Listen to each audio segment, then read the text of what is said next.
مغرب کے وقت میں 3 رکعتیں فرض کی ہیں، 3 رکعتیں فرض ہیں، مغرب کی 3 رکعتیں ہوتی ہیں۔ اب اگر کوئی بندہ یہ کرے کہ بھئی میں 3 کے بجائے 4 پڑھ لیتا ہوں، چوتھی رکعت بھی ساتھ ملا لیتا ہوں، تو ایک رکعت جو اس نے مزید پڑھی اس میں تلاوت زیادہ کی، اس میں قیام ایک زیادہ ہوا، اس میں ایک رکوع زیادہ ہوا، 2 سجدے زیادہ ہوئے۔ یہ کام اچھے ہیں کہ برے ہیں؟ قیام، رکوع، سجدہ اور مزید تلاوت بظاہر دیکھنے میں تو اچھے کام، لیکن چونکہ شریع ان حدود میں نہیں ہے جو اللہ تبارک و تعالیٰ نے مقرر فرمائی، جو نبی کریم سرورت عالم صلی اللہ علیہ وسلم نے مقرر فرمائی، تو کیا ہوگا کہ وہ چوتھی رکعت نہ صرف یہ کہ وہ چوتھی رکعت اس کا کوئی ثواب نہیں ملے گا، اس کا کوئی وزن نہیں ہوگا، بلکہ وہ جو 3 پڑھی تھی ان کو بھی لے ڈوبے گی، کیونکہ اللہ تبارک و تعالیٰ کے اور نبی کریم سرورت عالم صلی اللہ علیہ وسلم کے بتائے ہوئے طریقے کے مطابق نہیں کی، غلط طریقے سے کی ہے، اس واسطے عبادت بیکار ہو گئی۔ تو کوئی بھی عمل کیا جائے وہ حدود شریعت میں، حدود سنت میں کیا جائے، اپنی طرف سے گھڑ کر کوئی طریقہ انسان نکال لے جو نہ قرآن میں آیا، نہ حدیث میں رسول کریم صلی اللہ علیہ وسلم نے بیان کیا، نہ صحابہ کرام نے اس کے اوپر عمل کیا، اور آدمی یہ کہہ دے کہ یہ بھی دین کا ایک لازمی حصہ ہے، تو یہ کہنا دینا بظاہر دیکھنے میں چاہے وہ عمل عبادت کا نظر آ رہا ہو، لیکن وہ عبادت کا عمل نہیں ہے، وہ اس لیے عبادت کا عمل نہیں ہے کہ سنت کے مطابق نہیں ہے، شریعت کی مقرر کی ہوئی حدود کے مطابق نہیں ہے، اس لیے اللہ تبارک و تعالیٰ کیا ان کی کوئی قدر و قیمت نہیں۔ میرے والد ماجد حضرت مفتی اعظم مولانا مفتی احمد شفیع صاحب رحمۃ اللہ علیہ کے پاس ایک تبلیغ جماعت کے بزرگ آیا کرتے تھے، حضرت جو ان کا لقب مشہور تھا، اب انتقال ہو گیا، اللہ تعالیٰ ان کے درجات بلند فرمائے۔ وہ بڑے عجیب بزرگ تھے اور حضرت والد ماجد رحمۃ اللہ علیہ کے پاس بکثرت آیا کرتے تھے، اور عجیب ہدیے بھی بعض اوقات لے کر آتے تھے، اور ہدیے بھی بڑے ان کے نرالی قسم کے ہوتے تھے۔ عام طور سے لوگ کسی کو ہدیہ دیتے ہیں تو مٹھائی کا ڈبہ لے گئے، کوئی پھل لے گئے، اس قسم کی چیزیں ہوتی تھی۔ وہ ہدیہ لے جاتے تھے، لاتے تھے، کبھی کاغذوں کا ایک دستہ دے دیا حضرت والد صاحب رحمۃ اللہ علیہ کو، کیونکہ حضرت والد صاحب تصنیف و تعلیم کا کام کرتے تھے تو اس میں کام آ جائے، کاغذوں کا ایک دستہ دے گئے۔ کبھی فاؤنٹین پین کی سیاہی جو ہے، اس زمانے میں فاؤنٹین پین استعمال زیادہ ہوتے تھے، اس کی روشنائی کا ایک ڈبہ لا کے ہدیے میں پیش کر دیا۔ اس قسم کی جو ضرورت کی چیزیں ہوتی تھی وہ ہدیے میں لایا کرتے۔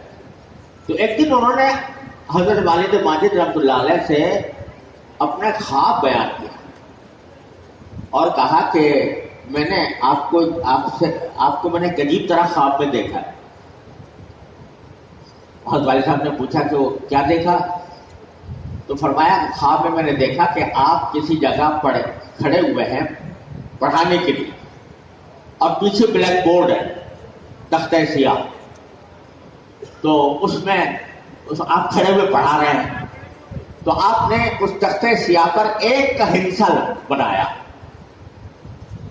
اور لوگوں سے پوچھا جو موجود تھے یہ کیا ہے؟ لوگوں نے کہا ایک۔ چلے گا اچھا، اب اس کے دائیں طرف ایک نقطہ لگا دیا، پوچھا کیا ہوا؟ کہ یہ 10 ہو گئے۔ پھر ایک نقطہ لگا دیا، پوچھا کیا ہوا؟ 100 ہو گئے۔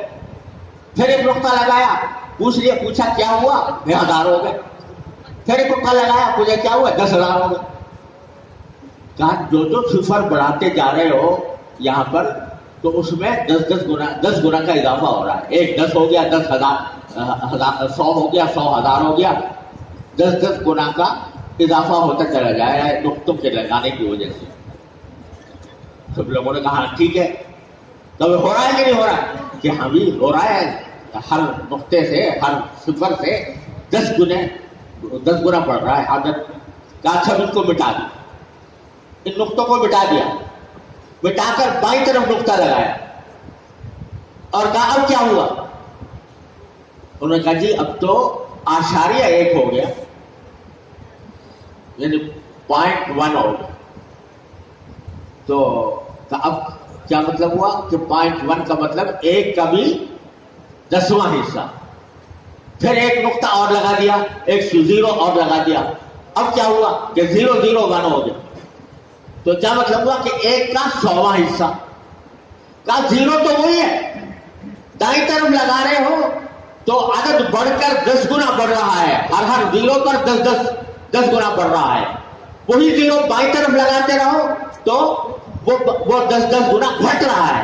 تو فرمایا جو دائیں طرف 0 لگ رہے ہیں یہ سب سنت کے 0 ہیں، اور بائیں طرف جو لگ رہے ہیں یہ بدعت کے 0 ہیں. کہ اس کے نتیجے میں جو عمل انسان نے کیا اس کا وزن گھٹ کے 10 گنا کم ہو گیا ہر 0 کے ساتھ. تو یہی فرق ہے سنت اور بدعت. یہ عجیب خواب حضرت والد ماجد رحمۃ اللہ کو سنایا. تو میں نے آپ کو دیکھا کہ آپ اس طریقے سے تعلیم دے رہے ہیں لوگ. تو کیا بات ہے کہ عمل تو بظاہر دیکھنے میں اچھا لگتا ہے اور اخلاص کے ساتھ بھی کیا جا رہا ہوتا ہے، اللہ تعالیٰ کو راضی کرنا مقصود ہوتا ہے، لیکن کیونکہ سنت کے مطابق نہیں ہے، شریعت کی بیان کردہ حدود کے مطابق نہیں ہے، اس لیے اس کے اندر وزن پیدا نہیں ہوتا، وزن ختم ہو جاتا ہے، باوجود اخلاص کے ختم ہو جاتا ہے. لہذا ہر عمل کو ایک طرف یہ دیکھنا ہے کہ اللہ کو راضی کرنے کے لیے کیا جا رہا ہے، اور دوسری طرف یہ دیکھنا ہے کہ وہ حدود شریعت میں ہو رہا ہے یا نہیں، حدود سنت میں ہو رہا ہے یا نہیں، اور اللہ تعالیٰ نے جو ہر کام کی جو حدیں مقرر کی ہیں ان حدود کے اندر انجام پا رہا ہے یا نہیں. اب دیکھو جہاد کی کتنی زبردست فضیلت ہے. جہاد فی سبیل اللہ یہ اتنی عظیم چیز ہے. آپ نے حدیث پڑھی ہے کہ رسول اللہ صلی اللہ علیہ وسلم نے فرمایا کہ میرا دل چاہتا ہے کہ میں جہاد میں حصہ لوں اور احیا ثم اقتل ثم احیا ثم احیا ثم اقتل ثم احیا ثم اقتل، کہ ایک مرتبہ شہید ہوں پھر مجھے زندہ کیا جائے، پھر شہید ہوں پھر مجھے زندہ کیا جائے، پھر شہید ہوں. یہ جہاد کی اتنی فضیلت آپ نے بیان کروائی. لیکن ایک صاحب آئے، بخاری میں حدیث آپ نے پڑھی ہے کہ انہوں نے کہا کہ یا رسول اللہ اکتبت فی غزوۃ کذا، میرا نام لکھ لیا گیا ہے فلاں غزوے میں جانے کے لیے.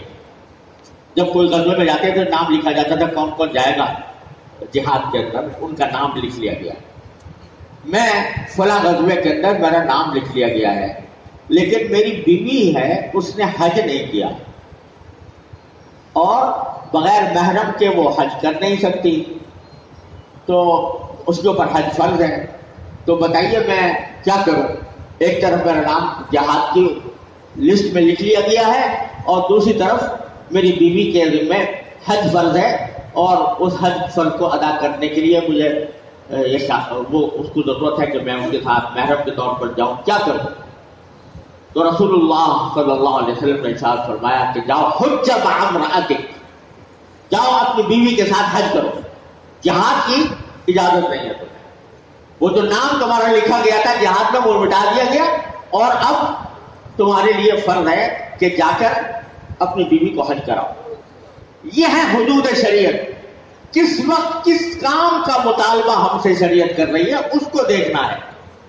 ہمارے حضرت حکیم الامت قدس اللہ تعالیٰ سرہ کے خلیفہ حضرت مولانا مسعود اللہ خان صاحب رحمۃ اللہ علیہ بار بار یہ جملہ فرمایا کرتے تھے، اور بڑے کام کا جملہ، کہ دین اپنے شوق پورا کرنے کا نام نہیں ہے، دین اتباع کا نام. یعنی یہ دیکھو کہ اس وقت مجھ سے کیا مطالبہ ہے، اس وقت مجھ سے کیا مطالبہ، اس وقت میرے سے مطالبہ تمہارے ذمے والدین کے حقوق ہیں، تمہارے ذمے اپنی بیوی کے حقوق ہے، بیوی کے ذمے شوہر کے حقوق ہیں، بھائی کے ذمے بھائی کے حقوق ہیں، اور اساتذہ کے حقوق ہیں، شاگردوں کے حقوق ہیں. سارے حقوق العباد کا ایک بہت بڑا عظیم حلقہ ہے. تو دیکھو کہ تم سے کس وقت کس چیز کا مطالبہ شریعت کر رہی ہے. ان حدود کی حفاظت کرتے ہوئے کرو گے تو تمہیں ثواب ملے گا اور تمہارے اعمال میں وزن ہوگا، اور ان حدود کو اگر پامال کرو گے تو پھر ان میں کوئی وزن نہیں. تو دو چیزیں ہو گئی، اخلاص ہو. بہت سے لوگ ہیں اب جن کو شوق ہو گیا کسی عبادت کا، مثال کے طور پر میرے حضرت شیخ مولانا مسعود اللہ خان صاحب رحمۃ اللہ علیہ اس کی ایک مرتبہ مثال دے رہے تھے کہ فرض کرو کہ ایک شخص ہے، جماعت کا پابند ہے، صف اول کا پابند ہے، اور عشاء کی نماز کا وقت ہو گیا، مسجد میں جانا چاہتا ہے، لیکن گھر میں بیوی بیمار پڑی ہے، اور بیمار پڑی ہونے کی حالت میں جگہ ایسی ہے کہ اس کو کوئی سنبھالنے والا بھی نہیں ہے، اور ویران سی جگہ ہے، ڈر لگتا ہے اس کو. تو اب ایک طرف اس کا تقاضا یہ ہے کہ وہ جماعت کی نماز کی کتنی تاکید ہے، جماعت کی نماز میں جا کر جماعت میں شامل ہوں. دوسری طرف بیوی کا حق یہ کہہ رہا ہے کہ نہیں، اس وقت اس کی دلداری کی جائے. تو حضرت والا فرماتے تھے حضرت مولانا مسعود اللہ خان صاحب کہ اس وقت مطالبہ اس سے یہ نہیں ہے کہ وہ مسجد میں جا کر جماعت سے نماز پڑھے. اس صورت میں اس کا مطالبہ یہ ہے کہ اس کی دلداری کرے، اس کی دیکھ بھال کرے اور نماز نہ پڑھے. یہ تو کس وقت مجھ سے کس حق کا مطالبہ ہے، اس حق کو اس وقت میں اس حدود کے اندر ادا کرنا، یہ چیز ہے جو انسان کے اعمال میں وزن پیدا کرتی ہے.